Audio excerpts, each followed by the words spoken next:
To me, it feels like it should be a brand which they should just let die.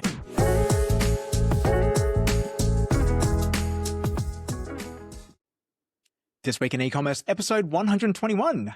Mal Chia back with you for another week, along with Alex Ross. How are you? I'm good, Mal. How are you going? I'm doing really well. I'm doing really well. Although apparently you had quite a rainy weekend. Yes, I did. I was in Sydney in the Hunter Valley for Emily Elvie's hens. It was fabulous, but the weather had its moments. Well, it was bloody hot here in South Australia. I was in Sydney last week, came back to 39 degrees, I think it was, when I landed. It was horrible. Good excuse to do nothing, though. Oh, 100%. Turn the put the blinds down, put the Yep. TV on. Great excuse to stay inside. Now, does it start to feel like things are kind of coming back to life for you, like from like a work sense?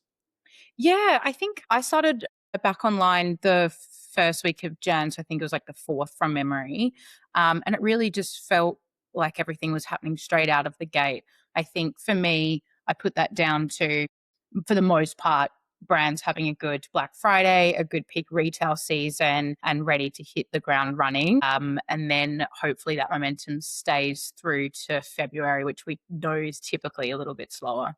Yeah, because things have picked up a little bit, but at the same time, from a news perspective, it seems a little bit slow. I seem very consumed with like current affairs and global whatever the hell's happening around the world at the moment. Yeah, and when we were obviously researching for this episode, I think it's clear that ASIC's reports for businesses that have to put in their financial year reports have become public this week. So that seemed to be dominating most of the retail news stories for me, anyway. Yeah, so I guess we can cover that off next week to see who the winners and losers were from last quarter. Yeah, exactly. All right, we're going to dive straight into it with this week's news. And the first one I think to rank is Inside Retail Awards have just been announced. So the finalists for the 2026 awards. So first of all, congratulations to all the finalists. And there does seem to be quite a number of deserving stores on there. But it's going to be interesting to see who actually had something to celebrate after last year. Any standouts from you?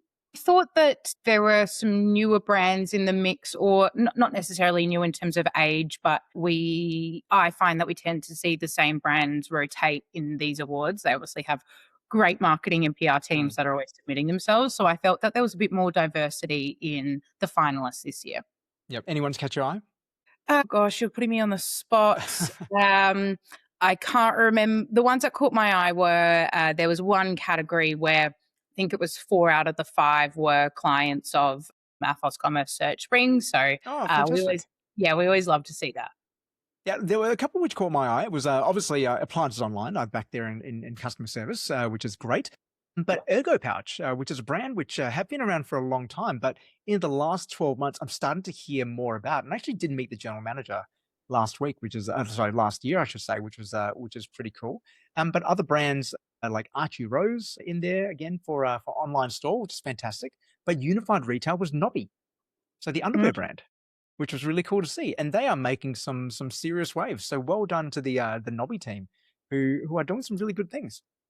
Absolutely. And circling back, Ergo Pouch doing really great things. It's a competitive space. So if you've checked out their website, they're also a brand that we work with. Really great kind of cross-sell, upsell.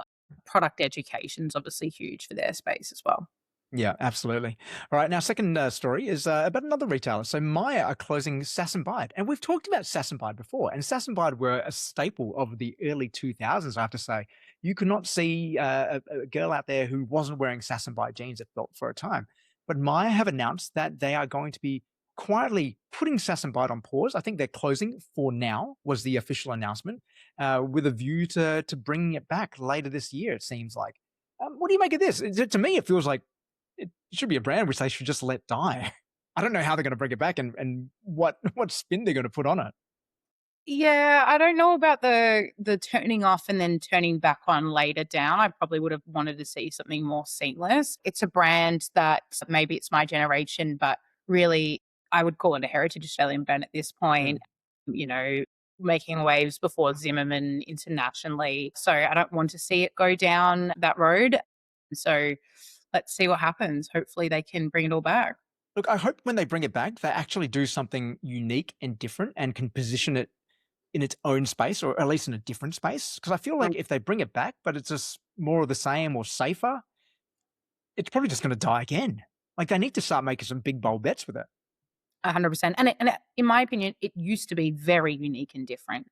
And then they entered that kind of sales cycle, and the value of their products was in question in terms of just always being on sale and why purchasing full price. So, yeah, they've got to have a shake up for sure.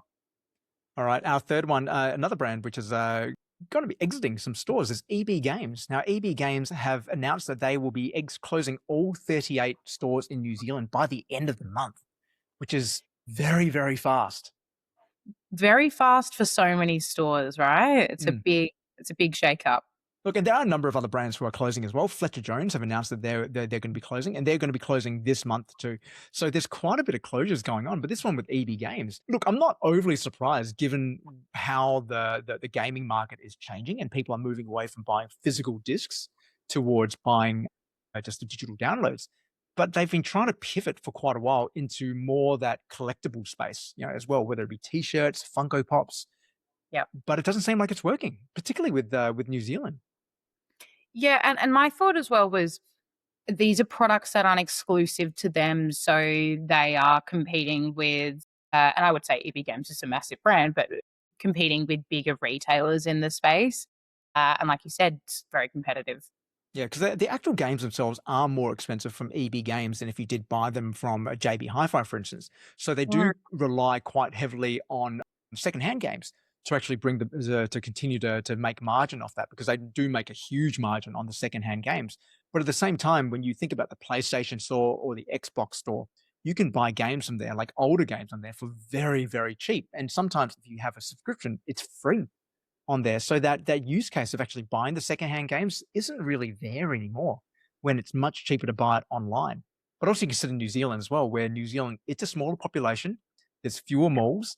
Um, it it kind of makes sense that with a declining market for physical media, for physical games at least, and a smaller population, it just doesn't make sense anymore. particularly when they had so many stores as well. I think I was interested that they aren't going to keep a few in key locations, and they're just fully pulling the pin. Yeah. Well, we have to keep watching this one and how this impacts the Australian business for EB Games because there's still a lot of EB Game stores in Australia, and most of them, when I walk past them, are constantly on sale. I believe the one around the corner for me is still doing a Boxing Day sale. I have seen a few sites that are still on Boxing Day sales as well, which has surprised me. Um, yeah, it's a bit of well, you need that newness, and there's a bit of a hangover from all the sales, so you need to change that up. Yep, totally agree.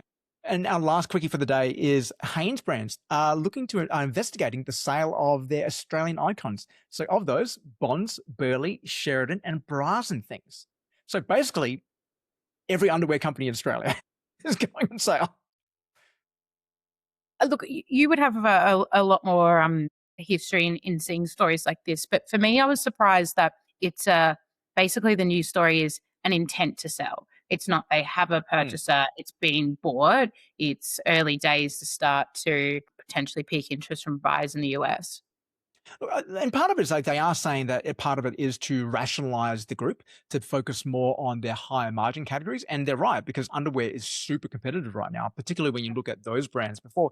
None of them really have a competitive advantage, which allows them to command a price premium. So this does make sense from a business structure point of view. But I think there's going to be a buyer out there anyway, because these are pretty well-known brands. Like Bonds is a real proper heritage brand. Burley as well, Sheridan, Bras and Things. They've been around for a long time and still have a lot of brand equity, particularly Bonds. So I can't imagine there wouldn't be a buyer out there. But it's about making sure that they can actually change the positioning away from what it is now, where I think Bonds used to be regarded as very high quality, perhaps less so now, but also all of them being very dependent on promos as well. Yeah, and Sheridan to that point as well, I think they've got, like you said, a lot of brand equity, a lot of loyalty where people will just constantly buy Sheridan towels. I don't Mm. know about the quality perspective and if that's kind of been perceived to go down, like you said, bonds, but it's still brilliant businesses, great group. So hopefully they get the right buyer. Yeah, like, and if they do find the right buyer, I hope they don't just strip it down for parts, like a lot Mm, of private equity firms tend to do, but yeah, actually look to invest in building these, frankly, iconic brands back up. exactly. All right, our first deep dive for today is one from the US, where Saks Global last week announced that they are entering Chapter 11 bankruptcy. And this one really, really took me by surprise, given how big that business is. Now, Saks in the US are the luxury retailer. They're probably the only retailer in the US, department store anyway, which really hangs their hat on being premium, on being luxury. So this one really took me by surprise. You know, that the bankruptcy, they've said, it gives them the flexibility to restructure the balance sheet while continuing operations, and they've also brought on a new CEO as well. So what do you how do you read into this one, Alex?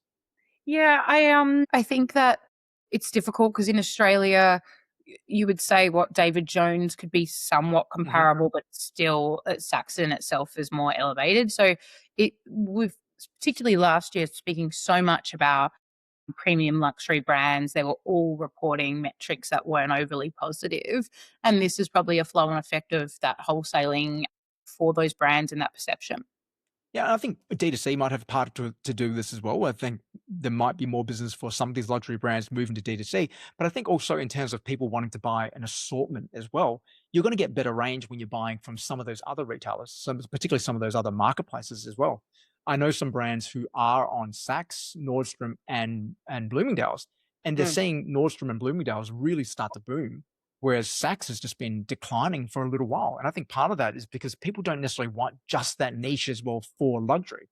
They want to be able to compare luxury along with other brands too. Yeah, and that's a good point. I have conversations around Nordstrom, Bloomingdale's all the time, and Saks just doesn't get thrown in the mix as much as it used to. Yep. And I think in a tougher retail market as well, like you said, it can't just focus just on luxury. So look, Saks is an iconic brand. They have been around for hundreds of years. So I do hope that they are able to save the business. But at the same time, it's not looking particularly great for them. Yeah, and for those high return purchase shoppers for luxury brands, what I see, and this is obviously on TikTok, is them investing in their clients for that really high end personal shopping experience, taking them on trips. So maybe it's that competition of they're going direct D2C rather than just buying from these broader departments. And that is something which we've seen as well. Like in the past 12 months, there's been a significant investment into the in-store experience for a lot of luxury brands. You would have seen, I can't remember the brand, was it Burberry, I think, have had a few really, really huge activations throughout the last 12 months. There Yeah. was a massive one in China fairly recently as well by I think Tiffany, it might have been. So you see these brands really investing into the experience to win that D2C customer, but they can't get that same level of engagement with a customer through Saks as a wholesale channel. Yeah, and it is the wholesale business model, it's a tough one, and I think it's only gonna get tougher. Yeah. Look, in the meantime, though, Saks are closing down quite a few stores. I know that they are trying to just settle things at the moment with a lot of their vendors, but we'll see over time what this does, but also what impacts this potentially mean for Australia as well. Like we've talked about David Jones, as you mentioned previously, as being more seen as the premium luxury retailer in a department store anyway in Australia, not doing as well as Maya, who have a broader assortment than David Jones. Yeah, and just appealing to a wider, portion of the market. Exactly. All right, our second deep dive for the day is about the Oodie. Now, I've never owned an Oodie in my life. Alex, are you an Oodie wearer? I personally haven't owned one, but I've purchased as gifts many times. I'm surprised that your kids don't own an Oodie now. That amount of polyester on a child, it's highly flammable from what I understand, and Mm. it's also bloody hot as well. I have worn one previously at a friend's house, and I remember in the middle of winter, I was going, "Oh my god, this is so warm," which was lovely for a time, but not really my sort of thing. I think I run a little bit hot anyway. But the Oodie, in an interview with Davey Fogarty from the Advertiser, reported quite a startling headline, actually. Well, not really startling, but a headline which drew a lot of controversy, particularly from Davey himself, who disputed it. because the advertiser reported that sales have declined for a third consecutive year, with the business slipping into the red in the last financial year. Yeah, and look, I think for context, it's traditionally or founder Adelaide based. This was the Adelaide, success Mm. story. So then, for the advertiser to turn around and have a clickbaity title like this, it does, yeah, hit home more than other reporters. So there's that kind of nuance to this story, I think, as well in terms of like Mm. locality. But reading into the details, it doesn't seem overly true when Dave is talking about business restructure, and that's why things are looking like they're in the red, where that's not necessarily the case. And I know that they've worked on new product lines, and I think that's really key as well. They've got their pajamas, there's blankets. It's more than just that core Oodie that it used to be. I think that still does carry a lot of the sales though. And the reality though of a brand like the Oodie, which really grew dramatically over the COVID period, was that brands which have that sort of hyper growth tend to then normalize after that as well, where you had the Oodie who really exploded because people were at home. People were at home, had nothing else to do. So they Mhm. wanted to be warm, comfy, wearing the trackies. We saw the same thing with activewear as well. But the Oodie at the time was a very unique product. But now, since then, you have a lot of other brands, whether it be Temu, where you can get a similar product to the Oodie, Kmart, which are offering similar things as well, also with different crazy prints, that the market has also caught up to them. So it's no surprise that their sales have started to decline. And when a business gets to that point, they do start to expand out. They try to do different things with the NPD, the new product development, like you just talked about before, to try to stabilize sales. So personally, I'm not surprised that sales are down. But in terms of, like you said, the reasons for slipping into the red, part of that was because of a a restructure within the business, with some Yeah. underperforming parts of some underperforming businesses in the portfolio, which they've closed down. That does start to make a little bit of sense. But at the same time, I think the crux of it isn't actually incorrect, in that the Mm. Woody is in a bit of decline, that it is undergoing a bit of a structural change right now, because the market in which it grew in is no longer there. Yeah, and from where do you go next? It's, I think, harder international, really growing that market outside of Australia. I was reading some of the comments, which is, always a bit dicey. Um, On a news.com.au website? Wow, that's a dangerous place to go. I was actually Facebook, the advertisers post, but the comments were around, high quality products. I have one, I have two, I don't need a third. They last for a long time. And that's that. We've spoken about that with like Lululemon and having a lifetime warranty on some products, nudie jeans, all of that. So then it's that, how do you get that repurchase? I imagine heavier on collabs as well, and that kind of collectible fandom Mhm. universe, which they already do when it comes to, I think it was like AFL football teams and things like that. So we'll have to see what other new ways they come to just start to increase that purchases again. Yeah, look, I think novelty does wear off after a while, but it is also one of those risks about having that hypergrowth phase, about actually understanding which stage of the product life cycle you're at. Where I Yeah. think in the Udis case, like they're very much past the maturity stage, and they're likely in some sort of decline, particularly when it comes to this particular category as well. When there's already so many of them out there, but then also, like I said, they're very big. Mhm. Like I would have no room in my closet if I had two or three of these Yeah. things. So it's always about making sure that you are able to pivot, but also looking at, when you cash out as well of this sort of business, rather than staying in for too long. So it'll be interesting to see what the Oodie does over the next 12 to 24 months, if they're able to maintain interest in the brand, or whether they're able to pivot into something else as well. Because I think fundamentally the product is called the Oodie, so when your name is the Oodie, that's what you're known for as well. So trying to create another hero product, when your former hero is named after is the same name as a brand, is going to be incredibly hard. Yeah, it is that catch 22 and the branding for sure. All right. And our final deep dive for the day is Woolworths have announced that for online shopping, they're going to be introducing Google AI into the mix, to allow customers to plan meals, interpret handwritten recipes, and add suggested items directly to their shopping baskets. Is this a convenience, or do you think this is a way to extract even more money from shoppers? Well, initially I was excited by when I was first reading through this. Then it got into the detail of apparently this AI might then add products to your cart. They'll say that you need to accept that, but there's going to be that level of automation. And then going more cynically, is AI going to have kind of profit margins baked into its algorithm? So, or higher price. So, instead of suggesting the home, well, maybe it is suggesting the home brand because they've got better profit margins than an individual supplier. So, the nuances of that side, I think, will be very interesting.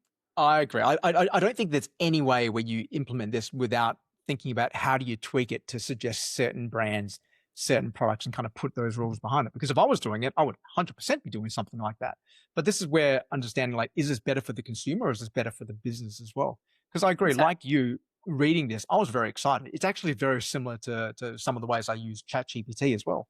Being able to Exactly. upload recipes, tell me what I need, then I choose the ingredients myself. But in this case, it's taking on that next step as well, where they've kind of taken the friction out of it, but then also they've taken the agency out of the shopper being able to choose what they want by suggesting certain products which they want in there, and not having that transparency around why they've chosen that product to put in there as well.